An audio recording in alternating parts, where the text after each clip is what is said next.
పెద్ద నోట్ల రద్దు నేపథ్యంలో ప్రభుత్వ కార్యాలయాలు, పెట్రోల్ బంకుల్లో పాత నోట్ల నగదు మార్పిడి గడువు నేటితో ముగియనుంది. ప్రజల ఇబ్బందులు దృష్టిలో ఉంచుకొని ప్రభుత్వం పొడిగించిన గడువు ఈ రోజు అర్ధరాత్రి ముగియనుంది. ఆసుపత్రులు, ఔషధ దుకాణాలు, విమానాశ్రయాలు, నౌకా కేంద్రాలు, బస్ స్టేషన్లు, రైల్వే స్టేషన్ల వంటి చోట్ల పాత నోట్లు చలామణి నేటితో ముగియనుంది. ప్రభుత్వ కార్యాలయాల్లో పాత నోట్లతో బిల్లుల చెల్లింపులకు ఇవాళే చివరి రోజు.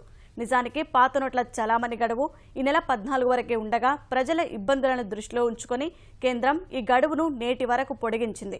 నల్లధనాన్ని అరికట్టేందుకు కేంద్రం 500, 1000 నోట్లు రద్దు చేసి వాటి స్థానంలో కొత్తగా ముద్రించిన 2000, 500 నోట్లను అందుబాటులోకి తెచ్చింది. బ్యాంకుల్లో పాత నోట్ల మార్పిడి అవకాశం మాత్రం కొనసాగనుంది. తపాలా కార్యాలయాల్లోని పొదుపు ఖాతాల్లో పాత నోట్ల చెల్లుబాటుకు కేంద్రం అవకాశం కల్పించింది.